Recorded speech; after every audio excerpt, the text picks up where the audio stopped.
இன்றைக்கி என்ன பார்க்க போகிறோன்னா பாதாம் குல்ஃபி எப்படி வீட்டிலேயே நாமளே செய்யலாம் அப்படின்ட்டு தான் பார்க்குறோம். இதுக்கு பாதாம் முந்திரியும் ரெண்டுத்தையும் மிக்சியில் போட்டு அடிச்சுக்கலாம். 1 ஸ்பூன் கோதுமை மாவு யூஸ் பண்ணியிருக்கேன். அதில் ஆறின பால் வந்துட்டு இதில் போட்டு நல்லா மிக்ஸ் பண்ணி வச்சிடலாம், ரெடியாக வச்சிடலாம் ஃபஸ்ட்டே. அதனால தான் ரெடி பண்ணிகிட்ருக்கேன்.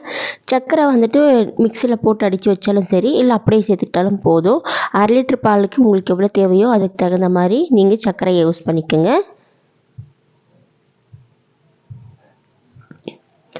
பால் திக்கான பால் எடுத்துக்கோங்க. நான் ஆவின் பால் தான் எடுத்திருக்கேன். கோதுமை மாவு அந்த பாலில் மிக்ஸ் பண்ணி இருக்கு இல்லைங்களா, அதை அதில் போட்டுட்டேன். அப்புறம் கலரிங்க்காக சும்மா மஞ்சள் தூள் லைட்டாக ஒரு சிட்டிகை அளவுக்கு நான் அதில் ஆட் பண்ணியிருக்கேன்.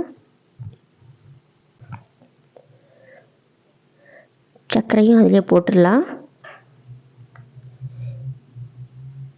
கைவிடாமல் நம்ம கலக்கிட்டே இருக்கணும். ஏன்னா கீழே வந்து அடி பிடிச்சிடும். அதனால தான் அந்த பாதாம் எல்லாம் மிக்சியில் அடித்து வச்சுருந்தோம் இல்லைங்களா, அதுவும் இதில் ஆட் பண்ணிடலாம்.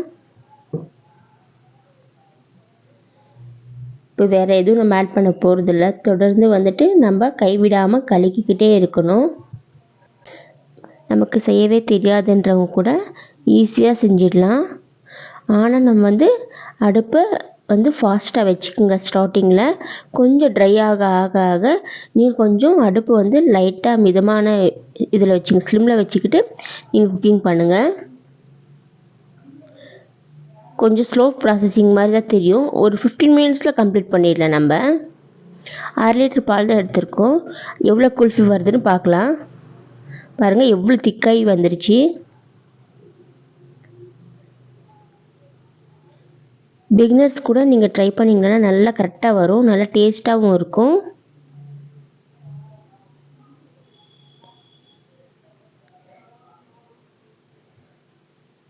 அது கொதிக்கும் போது அதோடய ஸ்மெல், பாதாம் முந்திரியெல்லாம் போட்டிருப்போம் இல்லைங்களா, அதோடய ஸ்மெல் வந்து செம்மையாக இருக்கும். ஏலக்காய் இருக்கு இல்லைங்களா, அது நான் போடலை.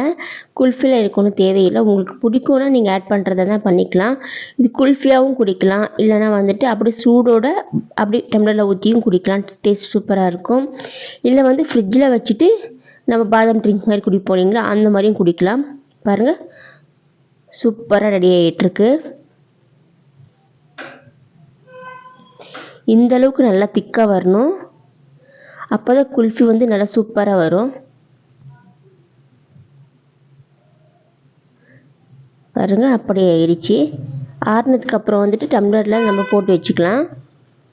இது சுட சுட சேவ் பண்ணிக்கலாம். ஃப்ரிட்ஜில் வைக்க போகிறோன்னு சொன்னால் குல்ஃபியாக ரெடி பண்ணும்போது ஆறுனதுக்கப்புறம் நீங்கள் வந்து ஃப்ரிட்ஜில் வைங்க.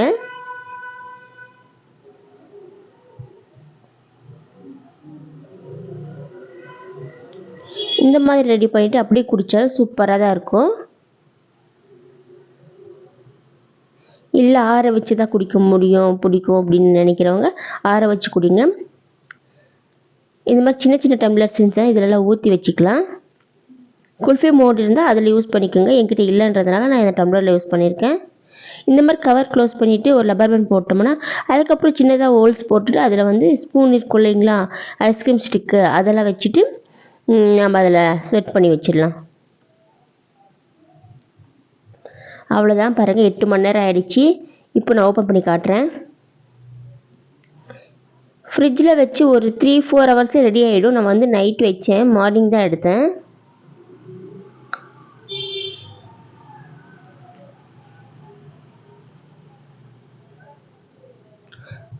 கடையில் கிடைக்கிற மாதிரி சூப்பராக கிடைக்கும்.